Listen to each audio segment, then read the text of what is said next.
asalaamualeykum wa rahmatullahi wa barakaatuhu mbokk yi ñu ñëwaat ak yéen ci waxtaan wu gàtt rek jëm ci réew mi ñu bokk ak diine ji ñu bokk ak valeur yi ñu bokk. mu mel na meññee yi mooy suñu mbokk yi nga xam ni dañu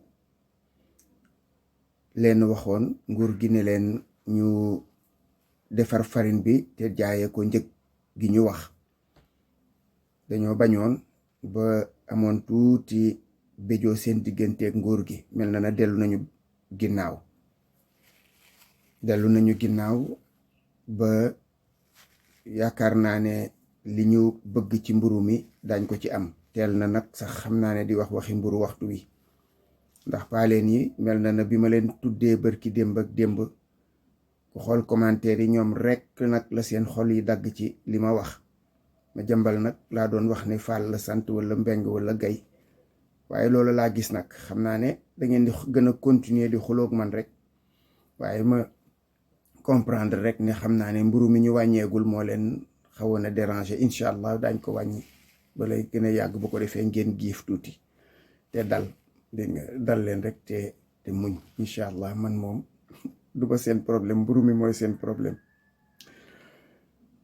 bu ko defee nag contrôle économique la ñu wax ne na taxaw temm ci gën a saytu njëg yi, fexe ba mu sax te wér.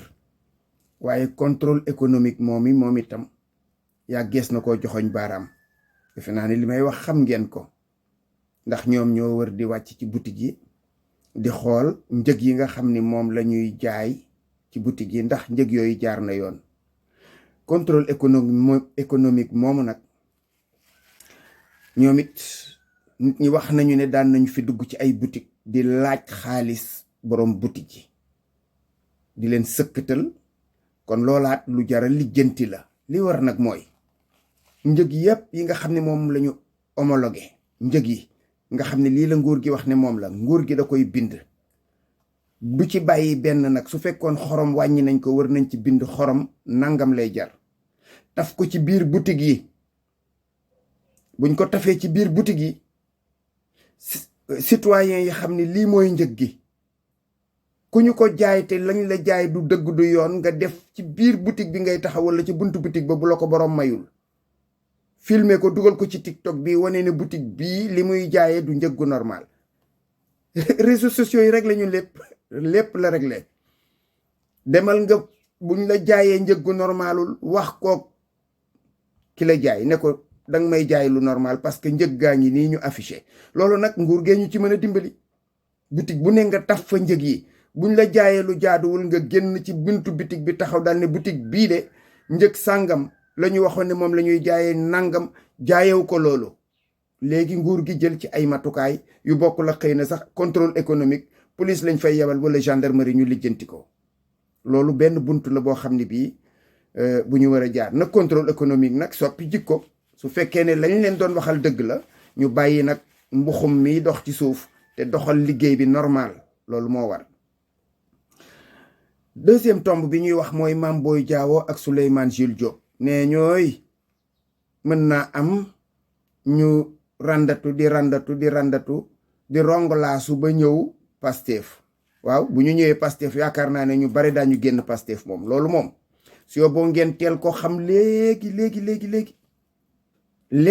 ñooñu mbalit lañu. mbalit nag kenn du ko bale di jëme sa biir kër, da ngay bale jéem a génne yóbbu ci sën ba. loolu moom bu yóbboo ngeen xam ko léegi teel. mbalit mi daal moom saa yu ngeen ci jëlee, nit ñi dañ leen considérer ak comme ab sën lañ leen di considérer. bu yóbboo ngeen xam ne am na ñoo xam ne ñoom persona non grata, waruñoo, kenn waru leen a yaatal ci sa bopp. suñu wax nag tey li ci ëpp importance mooy waxi Binta Diallo. Binta Diallo ab journaliste la woon. xëy na titre baa ngi fi ba tey, waaye mel na jamono yi ñu toll moom amulum xëy. loolu nag dana jur ay frustration ndeysaan. am yeneen forme frustration itam yoo xam naa ne ñi amum xel danañu xam ne mi ngi koy dund ndeysaan. une râleuse refoulée. foo ko fekk rek ndeysaan ay problème mu boppam lay gérer. Binta moom it ndeysaan la woon moo woon ni fu ne jaar na fa direeku fii watatu jëm fee dégg nga maam wasin fii ëmb fee ci waxinu wolof nag laa wax de waxuma dafa ëmb waxuma dafa wasin ci ni ñu dégg bala ñoo wëlbati samay wax ndeysaan buy wax sax da nga naan kii est-ce que français lay làkk nga xam ni kon école journalisme yi wuuteeg sesti bari nañu ñu rey ci réew mi ndax da ngay dugg yor sa tuut dem ñu former la daal di lay jox diplôme boo xam ni kenn xamul lu mu doon français mënoo ko làkk mënoo làkk anglais wolof moom waxaalewu ma ko lii nag mooy nattu bii ñuy dund tey ji plateau télévision yeeg plateau nu tuddati réseaux sociaux yeeg yooyu yëpp fi mu ne nii ay problème la ku jóg rek ne chroniqueur la ku jóg rek ne chronique ku jóg ne analyse politique nangam ñun daal fii la ñu toll ak ñoom Binta nag gis nga li sa problème danga koy kalaame suñu borom tabaraka wa taala parce que li la dal lépp moom la amul lenn loo xam ne lii jóge na ci nit bu dee ci sa vie personnelle loola yaa jàpp sa dund jaxase ko sabote ko di dunde na la neex ba loolu tey ji jeex na su boo nga jéem a góorgóorlu jéem a seet foo mën di amum xëy loolu su ko defee ngay force wërsëg mu lew nga koy jéem a jaamoo yàlla ci li des ci sa dund parce que nag dootoo gune yóbboo nga góorgóorlu te xam ni le temps ne t'attend pas lii ngay def nii bërki démb wala démb di jël ay burkinabé neeñu yu ñëw dañuy marche wala dañuy def ñaxtu ci buntu ambassade du Sénégal ba nekk Burkina Faso nga posté ko di ko wone loolu yow ay action subversive ngay def la taxoon ñu jëlee Burkina Faso ambassade du France loolu yow actuellement moom ngay def ci wàllu Sénégal moom ngay def nga xam ni Binta bu fekkoon ne tey jii doo sénégalais pur et dur dañ lay génnee delloo la fa nga dëkk ndax façon boobu ku koy def cim réew mooy yaa ngi jéem a lëmbaaje loo xam ni lii warut a lëmbaajewu nga jël ko dugal ko ci sa profil mu tasaaroo fu ne nga dugal ko fa yooyu façon réew mi yaakaar naa ne changé na changement boo xam ni bii ku fiy def yu mel noonu subversion ragal naa ne daa nga am leen teg yoon parce que waxoon naa ko fi répété ko fi fas suñu yéene di bàyyi nguur gi muy mbaañaxe citoyen yi di leen xañ seeni droit ak di leen noppiloo ci lu jaaduwul lu jara wax nañ ko wax waaye nag am na yoo xam ne yii dafay yëngal am réew dafay rëng-rëngil ay relation diggante réew mi ak yeneeni réew loolu képp ku ci dugg da nga am leen teg yoon te loolu nag bu yóbbu nga sóoraale ko te la ma doon wax rek luy dox sa digganteeg ñu régler la amul lenn luy dox sa digganteeg ñu régler la li ci des nag dama koy wax ci français jëmale ko burkinabé yooyu nga xam ni ñoo doon manifester les burkinabés qui manifestaient devant l'ambassade du Sénégal au Burkina Faso. J'ai vu quelques, comme on dit, deux tondus et trois pelés qui se réclament du peuple, qui disent c'est le peuple burkinabé nangam nangam. Et ils menacent de fermer l'ambassade du Sénégal comme ils l'ont fait avec l'ambassade de la France. En fait, ce ne sont pas les Sénégalais, les Burkinabés eux-mêmes qui ont fermé l'ambassade de la France. C'est l'État du Burkina Faso qui l'a fait. C'est l'État du Burkina Faso qui l'a fait. Donc, le peuple peut revendiquer, mais c'est l'État qui prend certaines décisions. Et je l'ai entendu dire, oui, la jeunesse sénégalaise va chasser les présidents de la République et son premier ministre du pouvoir. Là aussi, tu ignores que Ousmane Sonko et Diomaye, c'est la jeunesse, hein?